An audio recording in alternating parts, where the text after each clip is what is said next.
अस्सलामुअलैकुम नाजरीन, welcome to आवाज़ हकीकत। आज की इस वीडियो में हम पाकिस्तान की नेशनल सिक्योरिटी से जुड़ी उन इम्पोर्टेंट डेवलपमेंट्स का एनालिसिस करेंगे जो इस वक्त पाक अफगान बॉर्डर पर चलने वाली टेंशन से रिलेटेड नज़र आती हैं। अगर इन तमाम खबरों को जोड़कर देखा जाए तो एक बड़ी स्ट्रेटेजिक पिक्चर सामने आती है। बॉर्डर टेंशन अब दूसरे हफ्ते में एंटर हो चुकी हैं और सिचुएशन सिर्फ छोटी मोटी फायरिंग तक लिमिटेड नहीं रही। नाजरीन, सबसे पहली और सबसे interesting development international flight tracking websites पर देखी गई। इन ट्रैकर्स पर पाकिस्तान एयरफोर्स के C-130 ट्रांसपोर्ट एयरक्राफ्ट की अनयूजुअल मूवमेंट्स रिकॉर्ड हुई। डेटा के मुताबिक ये एयरक्राफ्ट तुर्की के कैपिटल अंकारा और चाइना के कुछ एयर बेसिस पर मल्टीपल दफ़ा लैंड करते हुए नजर आए। नॉर्मली ऐसी फ्लाइट्स रूटीन लॉजिस्टिक्स का हिस्सा होती हैं, लेकिन जब बॉर्डर पर टेंशन बढ़ रही हो तो ऐसी एक्टिविटी डिफेंस एनालिस्ट के लिए बहुत इंपॉर्टेंट सिग्नल बन जाती है। इन फ्लाइट्स का सबसे पॉसिबल मकसद पाकिस्तान के ड्रोन फ्लीट के लिए इमरजेंसी लॉजिस्टिक सपोर्ट हासिल करना हो सकता है। मॉडर्न कॉम्बैट ड्रोन्स कोई आम ड्रोन्स नहीं होते, बल्कि उनके साथ एडवांस सेंसर्स, टारगेटिंग सिस्टम्स और कम्युनिकेशन मॉड्यूल्स का पूरा नेटवर्क जुड़ा होता है। जब ड्रोन्स कंटिन्यूस कॉम्बैट मिशंस में यूज़ हो रहे हों तो उनके स्पेयर पार्ट्स और मेंटेनेंस इक्विपमेंट की डिमांड भी बहुत तेज़ी से बढ़ जाती है।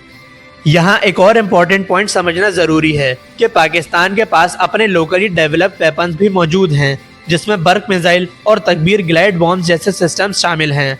लेकिन पाकिस्तान की ड्रोन इन्वेंट्री में तुर्की के बैरक्तार और अकिंसी ड्रोन्स भी शामिल हैं, जबकि चाइना के विंग लोंग 2 जैसे हैवी कॉम्बैट ड्रोन्स भी यूज़ हो रहे हैं। इन ड्रोन्स को ऑपरेशनल रखने के लिए उनके मैन्युफैक्चरिंग कंट्रीज से स्पेशलाइज्ड स्पेयर पार्ट्स और इलेक्ट्रॉनिक सिस्टम की सप्लाई बहुत ज़रूरी होती है।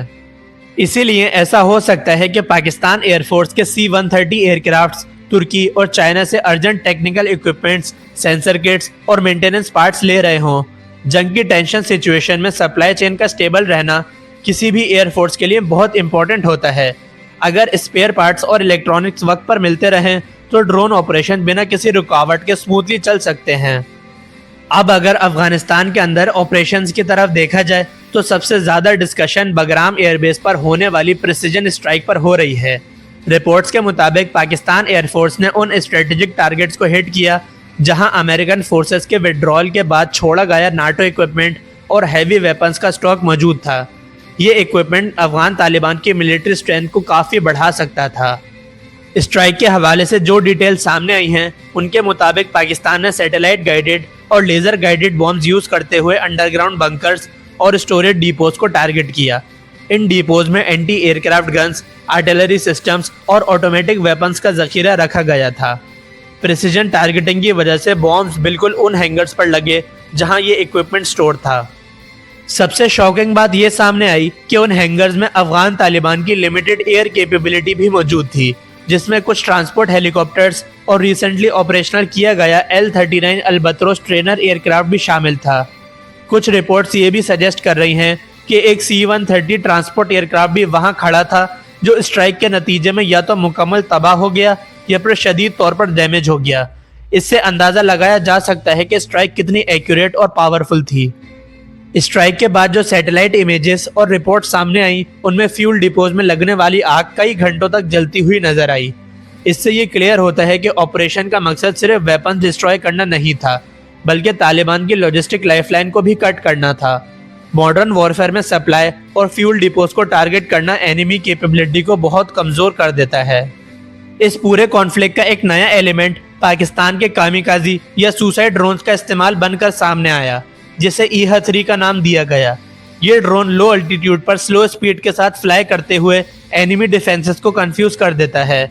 जब तालिबान की एंटी एयरक्राफ्ट गन्स इन ड्रोन्स की तरफ फोकस होती हैं तो इसी वक्त पाकिस्तान के असल स्ट्राइक प्लेटफॉर्म्स यानी F-16 फाइटर जेट्स और आर्म ड्रोन्स हाई अल्टीट्यूड से अपने प्रिसीजन वेपन्स यूज़ करते हुए टारगेट को हिट कर देते हैं। ये स्ट्रेटजी सिर्फ बैटलफील्ड टैक्टिक ही नहीं बल्कि एक प्रैक्टिकल टेस्टिंग ग्राउंड भी बन जाती है। पाकिस्तान और अफगानिस्तान की ये जंग एक रियल कॉम्बैट एनवायरनमेंट दे रही है जहां नए वेपन सिस्टम्स, ड्रोन कोऑर्डिनेशन और इलेक्ट्रॉनिक वॉरफेयर टैक्टिक्स टेस्ट किए जा रहे हैं। ऐसा एक्सपीरियंस इंडिया जैसे राइवल के खिलाफ बहुत वैल्यूएबल साबित हो सकता है। ग्राउंड सिचुएशन भी इस वक्त चेंज हो रही है, जहां रिपोर्ट्स के मुताबिक पाकिस्तान ने एक ऑर्गेनाइज्ड ग्राउंड कैंपेन भी स्टार्ट कर दी है। इस कैंपेन में TTP और अफगान तालिबान से रिलेटेड 50 से ज़्यादा हाइडआउट्स को एंगेज किया जाएगा। पाकिस्तानी सिक्योरिटी ऑफिशियल्स ने ब्लूमबर्ग को इंटरव्यू देते हुए क्लियर कर दिया कि अफगानिस्तान में किसी गवर्नमेंट को गिराना मकसद नहीं है, बल्कि सिर्फ उन टेररिस्ट ग्रुप को टारगेट किया जाएगा जो पाकिस्तान की सिक्योरिटी के लिए खतरा हैं। नाजरीन, आप क्या समझते हैं, क्या पाकिस्तान का ये स्ट्रॉन्ग रिस्पॉन्स सरहद पार टेररिज्म को ख़त्म कर पाएगा? अपनी राय कमेंट्स में ज़रूर शेयर करें और अगर वीडियो पसंद आई हो तो वीडियो को लाइक और शेयर लाजमी करें। साथ ही साथ चैनल को सब्सक्राइब करना ना भूलें। आपसे मुलाकात होगी नेक्स्ट वीडियो में, तब तक के लिए अल्लाह हाफिज़। पाकिस्तान जिंदाबाद।